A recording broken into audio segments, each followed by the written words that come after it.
অফিসে যাবার জন্য রেডি হচ্ছিলাম, হঠাৎ পেছন থেকে এসে ইভা আমাকে জড়িয়ে ধরে বলল, কেমন আছো তুমি? আমি অবাক হয়ে পেছনে ফিরে ইভাকে দেখে কিছুটা বিরক্ত হয়ে বললাম, যাত্রাটাই মাটি করে দিলি। অফিসে যাচ্ছিলাম, পেছন থেকে এসে জড়িয়ে ধরতে হবে কেন? ইভা ওন্না মাথায় দিয়ে আমাকে পায়ে হাত দিয়ে সালাম করে আবার দাঁড়িয়ে বলল, এখন থেকে প্রতিদিনই জড়িয়ে ধরবো, আর তুমিও আমাকে জড়িয়ে ধরবে। ইভার এমন আচরণ দেখে আমি যেন আকাশ থেকে পড়লাম। আমি বললাম, কিরে, তোর কি মাথা ঠিক আছে নাকি উল্টাপাল্টা কিছু খেয়েছিস? কি সব বলছো তুমি? আমি কিচ্ছু খাইনি, আমি সুস্থই আছি। তুই আমাকে তুই তুই করে বলতে বলতে যে তুই মুখে ফেনা তুলে ফেলতি, সেই তুই আমাকে তুমি বলছিস? বড় ভাই হিসেবে তো কখনো ন্যূনতম সম্মান পর্যন্ত করিসনি, আজ একেবারে পায়ে হাত দিয়ে সালাম করছিস। আমার কথা শুনে ইভা কেমন যেন ওড়না দিয়ে মুখ ঢাকছে, লজ্জা লজ্জা পাচ্ছে। আমার দিকে বাঁকা চোখে তাকিয়ে বলল, সব দিন কি আর সমান থাকে বল? আমি বললাম, কি এমন হয়েছে যে হঠাৎ দিন বদলে গেল? আমি বলতে পারবো না, আমার লজ্জা করে বলেই দৌড় দিলাম। আমি হা করে দাঁড়িয়ে রইলাম। ইভার কথার আগাগোড়া কিছুই বুঝতে পারলাম না, আর ৯-৬ না ভেবে অফিসের উদ্দেশ্যে রওনা দিলাম। মেইন দরজার সামনে আসতেই পেছন থেকে রকি ভাইয়া বলে ডাক দিল। আমি দাঁড়িয়ে গেলাম। আমার সামনে এসে হাত বাড়িয়ে দিয়ে বলল, কংগ্রাচুলেশনস।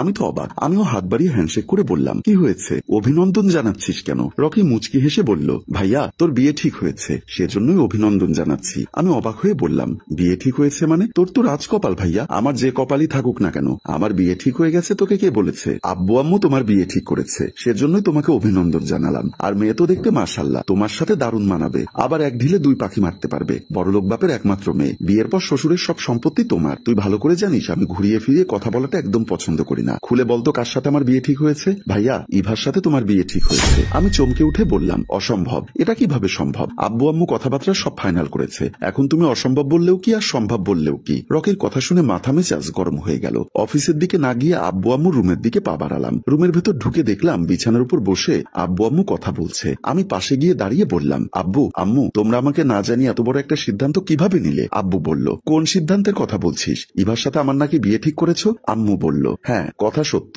এটা কোনো কথা? ইভা আমার ছোট বোনের মতো, ওর সাথে কিভাবে তোমরা আমার বিয়ে ঠিক করলে? আব্বু বলল, তোদের দুজনকে খুব ভালো মানাবে, আর মেয়েটাও খুব ভালো, সেজন্য তোর ফুপুর সাথে কথা বলে এই সিদ্ধান্তটা নিয়েছি। এরকম একটা আত্মঘাতী সিদ্ধান্ত আমাকে তোমাদের জিজ্ঞাসা করা উচিত ছিল। এবার আম্মু বিছানা থেকে নেমে আমার দিকে চোখ গরম করে তাকিয়ে বলল, বড় হয়ে গেছিস তাই না? তোকে জিজ্ঞাসা করে আমার সিদ্ধান্ত নিতে হবে? আম্মা, আমি এমনটা বলিনি। বিয়ে একটা সারা জীবনের প্রশ্ন, তোমাদের একবার ভাবা উচিত ছিল। আর ইভাকে আমি আমার নিজের ছোট বোনের মতোই দেখি, ওকে নিয়ে আমি কিভাবে সংসার করব? এবার আব্বু বিছানা থেকে নেমে বলল, তোর মাকে নিয়ে আমি কিভাবে সংসার করছি? তোর মাও তো আমার খালাতো বোন ছিল, তোমরা কিভাবে করছো সেটা নিয়ে আমার কোনো মাথা ব্যথা নেই, কিন্তু আমি ইভাকে নিয়ে সংসার করতে পারবো না। আম্মু বলল, তুই পারবি, তোর 14 গোষ্ঠী পারবে। ইভা ভালো মেয়ে, ওকে নিয়েই তোর সংসার করতে হবে। আম্মু, আমি মাত্র নতুন চাকরিটা নিয়েছি, এই মুহূর্তে বিয়ে নিয়ে আমি ভাবছি না। তারপরও তোমরা যদি বিয়ে করাতে চাও বিয়ে করব, কিন্তু ইভাকে না, ইভা আমার ছোট বোন। বলে আমি হনহন করে রুম থেকে বের হয়ে আসলাম। পেছন থেকে আব্বু আম্মু আমাকে ডাক দিল, কিন্তু আমি পিছু ফিরলাম না। রুমের বাহিরে আসতেই ঘোমটা পড়া অপরিচিত একটা মেয়ে আমাকে সালাম করে উঠে দাঁড়িয়ে বলল, আমি চলে এসেছি, আর লুকিয়ে থাকতে পারবো না। আমি কিছুটা অবাক হয়ে বললাম,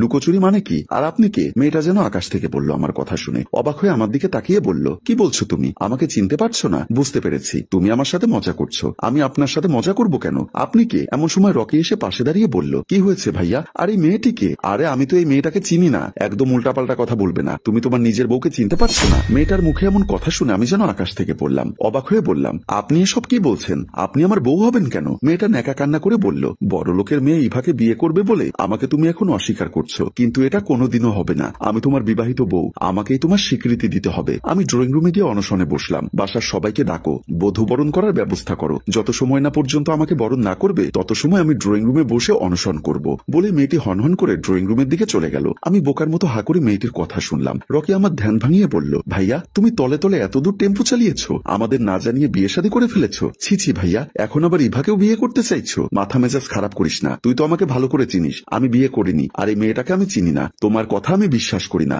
আমি আব্বু আম্মুর কাছে যাচ্ছি, তোমার বউ বরণ করার ব্যবস্থা করছি। বলেই রকি আব্বু আম্মু রুমে ঢুকে গেল। আমি কি করব কিছুই বুঝতে পারছি না। আমি ড্রয়িং রুমের দিকে পা বাড়ালাম। ড্রয়িং রুমের সামনে আসতে ইভা আমার সামনে এসে ন্যাকা কান্না করতে করতে বলল, তুমি এতটা খারাপ? তোমাকে আমি কতটা ভালো ভেবেছি। আব্বু আম্মুর কথায় রাজি হয়ে তোমাকে বিয়ে করতে চেয়েছি, আর সেই তুমি আগেই বিয়ে করে ফেলেছো। তুই অন্তত বিশ্বাস কর আমি বিয়ে করিনি। ওই মেয়েটার কথা শুনে আমার মনে হচ্ছে ওই মেয়েটা মিথ্যা কথা বলছে না। তুই ছোটবেলা থেকে আমাকে চিনিস, আমার কথা তোরা বিশ্বাস করতে পারছিস না? এখনকার পুরুষদের বিশ্বাস করা খুব কঠিন। ঘরে বউ রেখে বাইরে প্রেম করে, আবার বিয়ে করে লুকিয়ে রেখে নিজের পরিবারের কাছে গোপন রাখে। তুমি হয়তো এমনটাই করেছো। ওই মেয়েটাকে বিয়ে করে গোপনে লুকিয়ে রেখে এখন আবার আমাকে বিয়ে করতে চাইছো। চর মেরে তোর 32টা দাঁত ফেলে দিব। আমাকে কি তোর লম্পট মনে হয়? তোকে আমি আমার নিজের বোনের মতো মনে করি। তোকে আমি বিয়ে করব কেন? আর আমার যদি বিয়ে করার ইচ্ছা হয় আমি আমার বাবা মাকে বলে তারপর বিয়ে করব। লুকিয়ে বিয়ে করে বউ গোপনে রাখবো কেন? আমি খুব খেয়াল করলাম ইভা এবার আমার কথা শুনে অপলক দৃষ্টিতে আমার দিকে তাকিয়ে আছে। আমি আবার বললাম, আমরা দুটো ভাই, আমাদের কোনো বোন নেই, তুই আমার ফুফাতো বোন। কিন্তু সেটা আমি কোনোদিনও মনে করিনি। ছোটবেলা থেকে মনে করেছি তুই আমার আপন বোন। আর তোর কি করে মনে হলো আমি তোকে বিয়ে করব?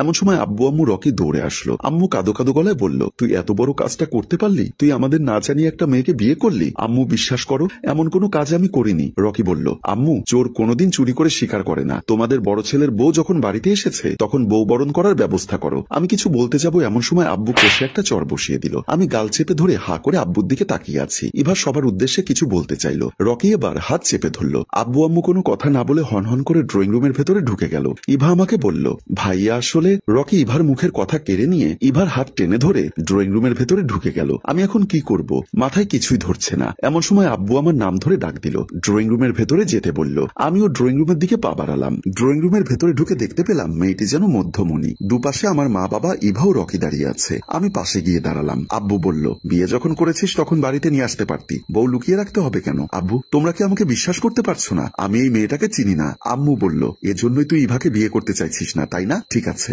যখন বিয়ে করেই ফেলেছিস তখন আর কি করা, যা বৌমাকে নিয়ে ঘরের ভেতরে যা। এবার মেয়েটি থতমত খেয়ে রকির দিকে তাকিয়ে চোখ ইশারায় কি যেন বলার চেষ্টা করলো। আব্বু বলল, কথা কানে যায়নি, নতুন বউকে নিয়ে ঘরে যা। এবার মেয়েটি বলে উঠল, না না, আমি ঘরের ভেতরে যাবো কেন, আমি বাসায় যাব। মেয়েটির কথা শুনে আম্মু বলল, ঘরের ভেতরে যাবে না মানে কি? তুমি এখন আমাদের বাড়ির বউ, আমার বড় ছেলের বউ, এটাই হলো এখন তোমার বাসা। ওপর রুমে যাও। রকির দিকে তাকিয়ে দেখলাম রকি কেমন জানি থতমত খেয়ে গেছে, কি যেন বলতে চেয়েও বলছে না। এবার আমি একটু কৌশল অবলম্বন করলাম। মেয়েটাকে বললাম, আব্বু আম্মু যখন রাজি হয়ে গেছে তখন আর লুকিয়ে রেখে লাভ কি, চলো বেডরুমে যাই। আপনি এসব কি বলছেন? আপনার সাথে আমার কখন বিয়ে হয়েছে? কথাটি শুনে আব্বু আম্মু ইভা অবাক হয়ে গেল। আব্বু বলল, তুমি তো আমাদের কাছে বলেছ, তুমি তো ড্রয়িং রুমে এসে অনশন করেছো, তাহলে এখন কেন বলছো যে বিয়ে হয়নি? আসলে এই রকি আমাকে নিয়ে এসেছে, ওর বড় ভাইয়ের সাথে বিয়ে হয়েছে এমন নাটক করতে বলেছে। আমি মোবাইলে ছোটখাটো টিকটক করি, কিছু টাকার বিনিময়ে অভিনয় করতে রাজি হয়েছি, তাই বলে ওনার বউ হতে আমি রাজি না। কথাটা শুনে সবাই আবারও চমকে উঠল। আম্মু রকির কান ধরে বলল, সত্যি করে বল, এমন নাটক কেন সাজিয়েছিস?